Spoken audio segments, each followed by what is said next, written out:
Scène 0. Les passagers du vol Air France 456 à destination de Sao Paulo sont priés de se présenter porte B56 pour embarquement immédiat. Scène 1. Les rideaux s'ouvrent sur les deux présentateurs, bien habillés, un peu extravagants, vite rejoints par une multitude de danseurs pour le show d'ouverture, puis la présentation du jeu télévisé. Vous n'avez définitivement rien perdu de votre superbe, mon cher. Quel spectacle vous nous avez offert! Mais que dire de vous, camarades? Je me suis senti obligé de mettre les bouchées doubles. Une véritable diva! Oh, arrêtez voir, voyons. Toutes ces flatteries ne sont pas bonnes pour mon ego. Ah là là, bon, quoi qu'il en soit, à vous l'honneur, cher ami. Oh, il est vrai. Quelle tête en l'air je fais! J'avais presque oublié ce pourquoi nous sommes réunis ici. Bienvenue, chers téléspectateurs, dans la toute première édition de Show Me the Money.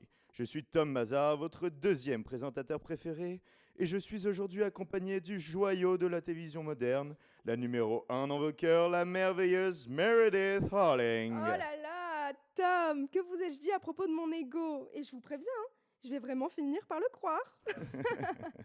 Mais en effet, Tom et moi-même serons vos hôtes pour ce tout nouveau concept qui s'annonce, ma foi, passionnant. Oh, ne m'en parlez pas, j'en suis déjà tout excité, rien qu'en repensant aux péripéties qui attendent nos candidats. Regardez, oh, les frissons. Et je ne peux que très bien vous comprendre, mon cher ami. Les directeurs n'y sont pas allés de main morte. Ça, non. Mais assez tergiversé, vous ne croyez pas? Oh, je crois bien, camarades. Il est maintenant temps pour nous, enfin, pour nous tous, de rencontrer nos candidats. Bien sûr. Et doit-on préciser que ces protagonistes sont là complètement à leur insu, mon cher Tom? Oh, je ne pense pas, camarades. Où serait l'amusement dans le cas contraire? N'est-ce pas? N'ai-je pas raison?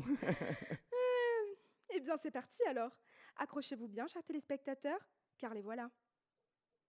Scène 2. Appartement étudiant. Et c'est là que je lui ai sorti mon plus beau coup de poing, comme ça. Le mec direct KO, au sol avec du sang partout. Il a dû avoir si mal, mais personne n'est intervenu. Son pote à côté a bien essayé de me provoquer, mais il a vite compris qu'il faisait pas le poids. Et l'autre, il m'a cherché, il m'a trouvé, point barre. Il méritait d'être à terre, Mais ce je t'avais dit de le dire à maman, c'est elle qui nous paye ça, pas toi. Mais Sarah, tu vas pas remettre ça sur la table? Tu sais très bien que je leur demande jamais rien. C'est pas un petit achat de rien du tout qui va les mettre dans le rouge. J'en avais besoin, ok? J'allais pas me pointer à la rentrée avec une paire toute flinguée.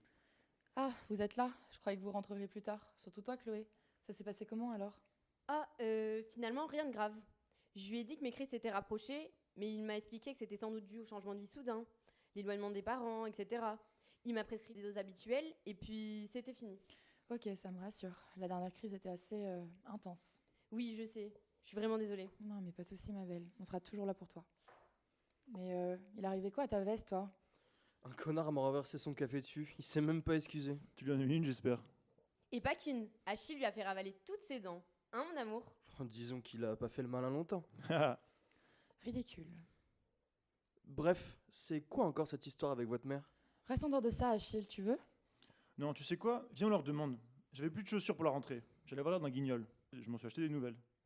Avec l'argent de maman, sans lui demander. Je suis du côté de Sarah. T'aurais pu demander, non? Déjà, pour ma défense, elles étaient en promo. Et ensuite, maman les aurait payées volontiers. Où est le problème? C'est une question de principe, Léo. Vraiment, si t'arrives pas à concevoir ça, t'es grave. Bon, tu m'as saoulé, là je me manche un peu. Bon, et les courses, on va encore se les taper avec Chloé, c'est ça? Ça va, on va les faire tes courses, Frangine. T'énerve pas, beauté. Ah, Sarah ne t'a pas dit qu'on avait une petite aventure? Ah, Achille, même si restait que nous deux sur Terre, je préférais crever. Et pourtant, tu sais pas ce que tu rates, hein? La porte s'ouvre de nouveau et laisse place à Charlie. Ah, Charlie, c'est toi? Comment s'est passée ta journée? Ouais, Tu as réussi à avancer sur ta thèse? non. Je dois la rendre d'ici un mois et j'ai même pas fait les 3/4. Ça commence à me prendre la tête. C'est quoi déjà le sujet? Les effets comportementaux et sociaux liés à l'argent. Attends. Tu vas me dire que toi, t'écris une thèse sur le social alors que t'es même pas fichu de tenir une conversation sensée avec tes colocs qui sont accessoirement tes amis? Mais lâche-la, Achille. Charlie reste 2 secondes à regarder Achille, le regard vide, puis reprend sa route en direction de sa chambre et disparaît de la scène. Elle était beaucoup plus joyeuse quand on était petite. Je me demande ce qui lui arrive en ce moment. Elle est tout le temps dans sa chambre, à se renfermer. Pouah, c'est une bizarre, faut pas chercher plus loin. Je sais même pas pourquoi tu lui as proposé de venir vivre avec nous. Hein, la chelou? Mais laisse-la tranquille, abruti. Tu sais très bien ce qui lui est arrivé. J'aimerais bien te voir grandir sans tes parents, toi. Qui paierait pour tous tes caprices, hein? De toute façon, mes parents, c'est des cons. Scène 3, appartement étudiant. Les adolescents vaquent à leurs occupations, quand soudain un bruit se fait entendre. Le sigle pause apparaît en fond et les habitants de l'appartement se figent. Entrent alors les présentateurs, suivis de 2 caméramans et d'un perchiste. Tom porte une mallette. C'est donc ici que cela se déroule. C'est assez modeste. Enfin, n'oubliez pas que ce ne sont que des étudiants, mon cher. Même si j'ai cru comprendre que les parents de ces deux-là étaient plutôt aisés. Il est vrai. Leur rentrée est dans un petit mois apparemment. Cela nous laisse tout le temps nécessaire pour assister au dénouement de notre petit jeu dans les meilleures conditions. Exact. D'ailleurs, dites-moi, mon cher, que pensez-vous de nos poulains jusqu'à présent? Oh, quelle question intéressante. Eh bien, pour commencer, je trouve cette Chloé plutôt naïve. Qui plus est, elle m'a l'air totalement obsédée par son petit ami. Et puis cette histoire de crise, je pense que celle-ci nous fera bien rire, mais je ne parierai pas un centime sur sa victoire. Je ne peux qu'acquiescer. Son petit ami, comme vous dites cependant, n'a-t-il pas l'allure d'un véritable gagnant? Il est si charismatique. Tom, n'a-t-on pas trouvé notre favori? Il se pourrait bien, camarade, il se pourrait bien. Ce Léo n'a pas l'air de donner sa part au chien tout de même. Je ne l'exclurai pas de l'équation si tôt.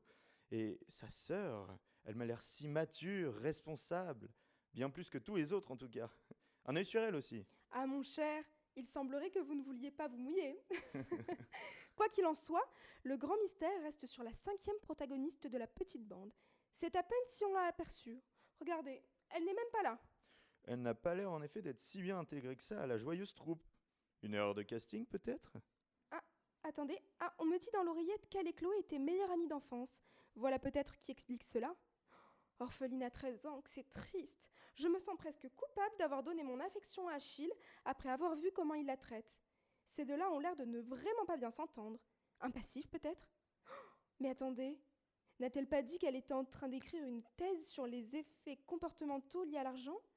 Quelle heureuse coïncidence, vous ne trouvez pas? Heureuse, en effet. Dans tous les cas, j'ai beau ne pas encore savoir sur quel cheval parier, vous ne me prendrez pas à poser le moindre euro sur elle non plus.